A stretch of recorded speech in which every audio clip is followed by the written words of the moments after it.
I'm afraid we can't publish your novel in its current state, Recoleta. We look forward to seeing more refined work from you in the future. Ah, Senor Cruz! What a pleasure to see you here. I'm an editor from the Naranja Dulce publishing house. Could you spare a moment to discuss the copyright for The Bluebird? We're huge fans of your children's literature.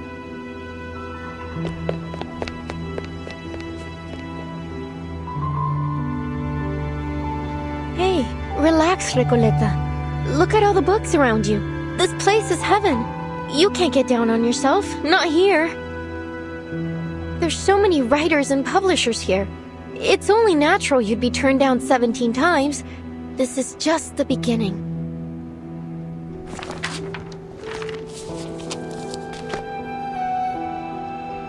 Now, which section should I visit next? Oh, this brochure might help.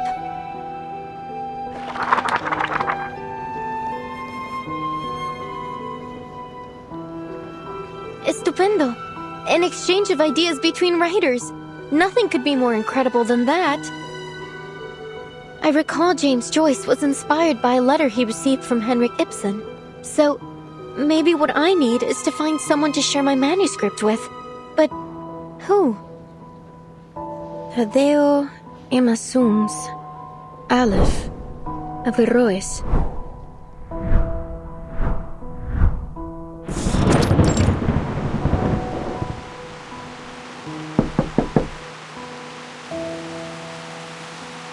Oh, it's you, senor.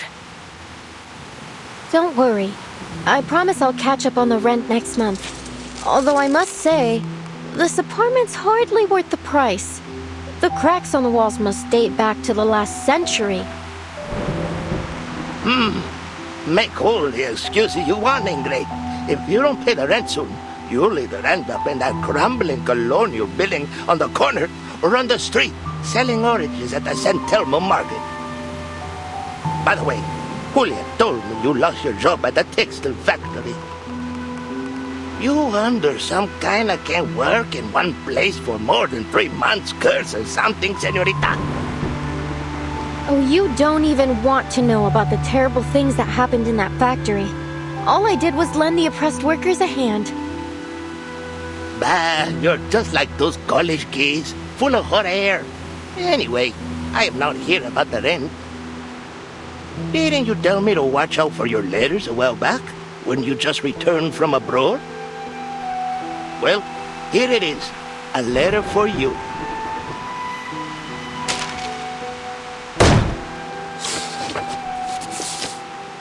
Dios mío!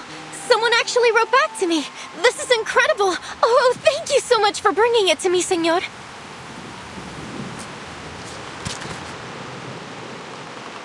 Dear Miss Recoleta, it's from, let's see, Aleph.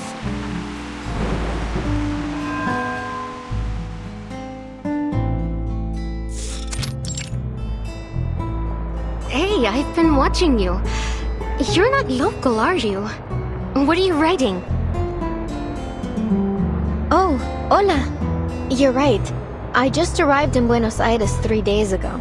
My trip's been a lot like a Copes Tango performance, full of twists and turns, but nothing much worth telling, really. I'm actually writing a reply to my pen pal. Long story short, I sent him a manuscript of my novel, and to my surprise, he actually wrote back. Amazing, isn't it?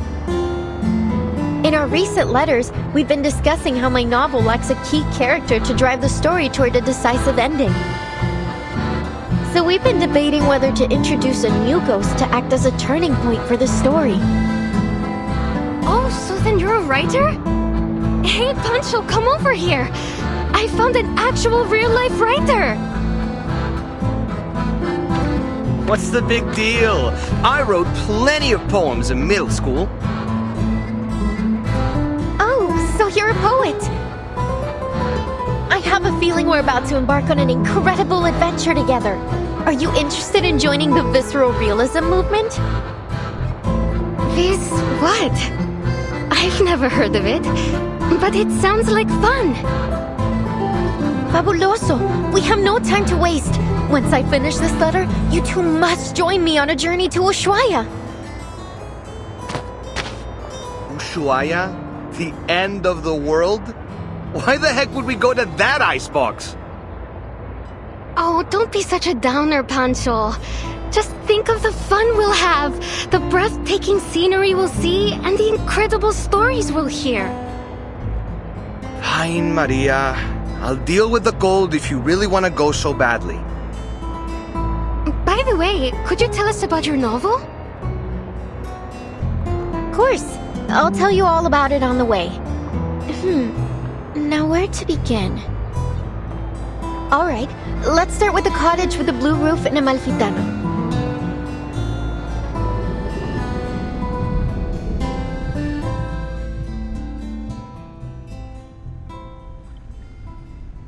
It's been 6 months since we first exchanged letters. Since then, I've been traveling. First from Chile to Mexico, then from Mexico to Argentina. And I've never stopped writing. I'm not really sure what the purpose of my novel is. I just keep writing and writing. I can't stop. What power does literature hold? What responsibilities? Perhaps only by continuing to write will I understand one day.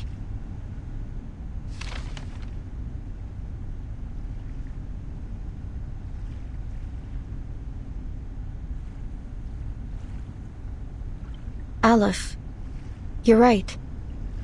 I do want an ending to my novel. But not like this. You really have no idea, do you, Recoleta?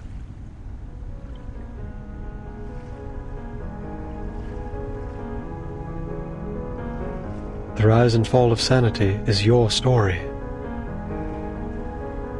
What do you mean? You are a ghost, wandering this forsaken land, still striving to create a miracle. You are a wandering poet, born in Amalfitano, the foolishly brave protagonist of the story, and the embodiment of the author herself. A reflection, yes. The author, no. You are simply a figment of her imagination, a manifestation of her dream to wander. Have you not realized it? The literary pursuits and romantic adventures you described, they are merely faded memories from 1975. The poets who joined the visceral realism movement with you left Latin America long ago. Faded memories. As for the novel, it's yours now. A story you're writing. A story about yourself. Your departure has turned Amalfitano into a ghost town. The characters have lost their connection to you. They're gradually fading away. If the novel is destroyed, you too will cease to exist. Wait. This is... Miss Recoleta? Is what he said true? I know you never lie, pen pal. In your first letter, you told me that a character's role and fate must be determined from the outset and consistently adhered to throughout the story. Reading the perspective and insights of a walking encyclopedia, having such a person be willing to share their thoughts at all was an exhilarating experience. I had never imagined my novel could develop in this way. Words could hardly describe how I felt in that moment. No one but you has ever understood the story of that town, let alone offered any revisions. Following your advice, I added the bank clerk, the dune pescator, the blind weaver, and the murdered donkey driver. Amalfitano was no longer an empty town with a single blue-roof cottage. The new ghostly residents had begun to fill the skies over it.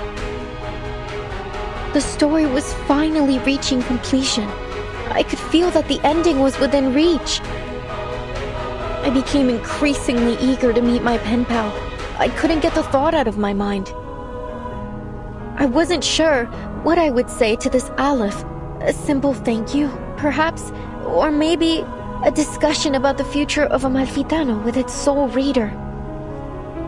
Or maybe I'm no different from everyone else.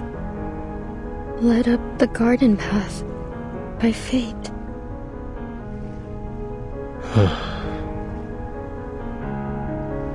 But even if I am a ghost, as you say, an incarnation of someone else, a fictional being, so what? My resolve will not waver, even if my existence is bound to fade away. Because this isn't what literature is supposed to be. You once told me there isn't an ounce of reality in fiction, only voids and glorified lies. Let me tell you this. Whether real or fictional, corporeal or intangible, I have accepted my existence.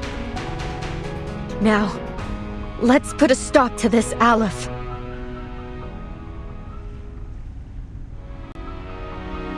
The inmates aren't characters in my novel. They're people trapped in a prison, just as you are.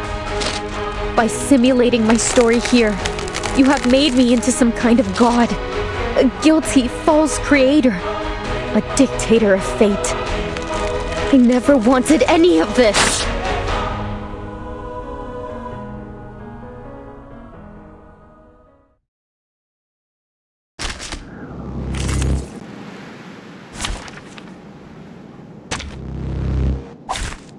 Can I start running? ¡Lo veo! ¡La frecuencia perfecta! La admirable aleatoriedad del destino. Creo que lo he encontrado. La fuente del Dao de Babilonia. Las deudas de los muertos. Esas facturas. Todas han sido hechas trizas.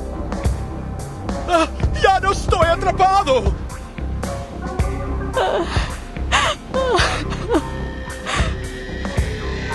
Desde el día en que perdí la vista, nunca imaginé que la rueda giratoria volviera a girar. Another jar? En la acumulación de laberintos, suéltalo todo una vez más. Regaining control. Do I have to do this?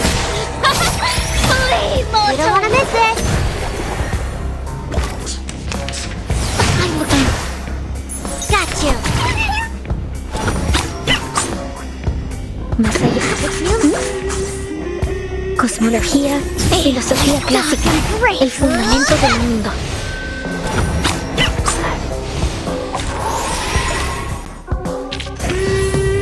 I remember it's called... Let me...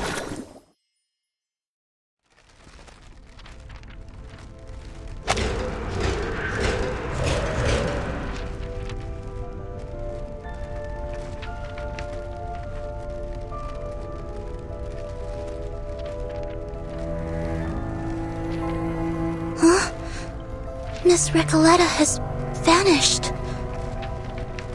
Did she really cease to exist like Aleph said?